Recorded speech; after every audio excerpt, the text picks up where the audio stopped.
Perkenalkan, nama saya Roni Subrian dengan NIM A1A2244047 Prodi Pendidikan Sejarah.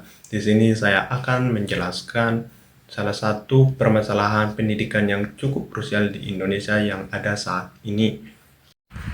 Mungkin kita di sini sudah tidak asing lagi dengan berbagai permasalahan pendidikan di Indonesia yang ada saat ini.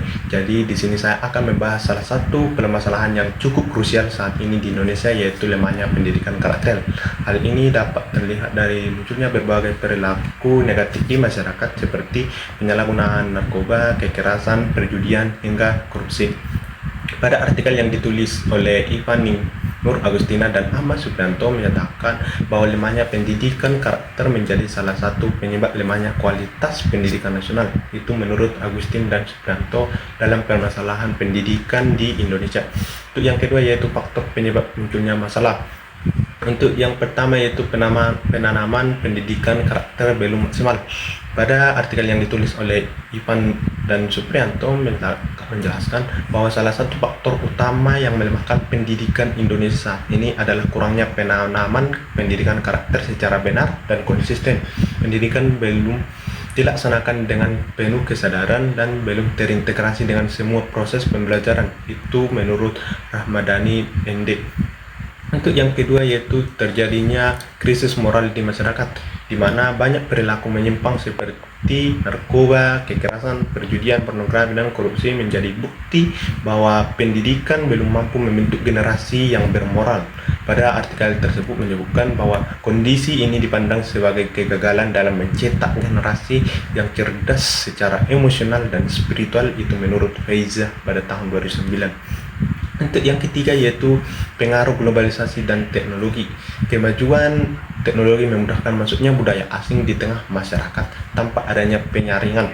Hal ini menyebabkan generasi muda meninggalkan budaya lokal dan meniru budaya luar. Itu menurut Ansori pada tahun 2014 dan Didi Heriawan dan Sudarsana pada tahun 2017.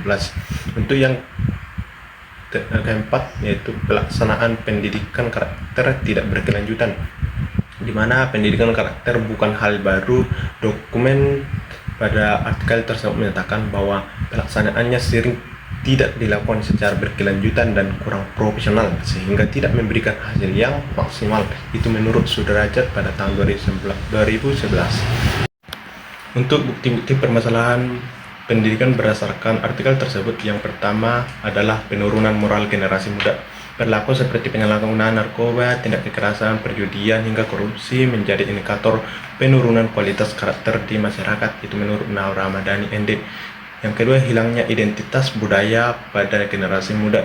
Dokumen menegaskan bahwa budaya luar yang masuk tanpa filter menyebabkan kurangnya rasa cinta terhadap budaya sendiri. Itu menurut Dedi Heriawan dan Sudarsana pada tahun 2017. Untuk yang ketiga yaitu kegagalan dalam membentuk generasi yang cerdas secara emosional dan spiritual. Pendidikan karakter belum mampu mencapai tujuan dalam menciptakan peserta didik yang berakhlak mulia. Itu menurut Faiza pada tahun 2009. Untuk yang keempat yaitu solusi untuk mengatasi lemahnya pendidikan karakter di Indonesia saat ini. Yang pertama, mengintegrasikan pendidikan karakter dalam setiap proses pembelajaran. Pendidikan karakter harus dilakukan secara terus-menerus dan terintegrasi pada semua mata pelajaran, bukan berdiri sendiri. Itu menurut Kristiwan pada tahun 2016 dan Judi pada tahun 2010. Untuk yang kedua yaitu melibatkan peran orang tua serta masyarakat. Dokumen tersebut menyebutkan bahwa orang tua memiliki kendali penting dalam pembentukan karakter, sehingga kerja sama orang tua sekolah sangat diperlukan. Untuk yang ketiga yaitu mengarahkan penggunaan teknologi secara positif.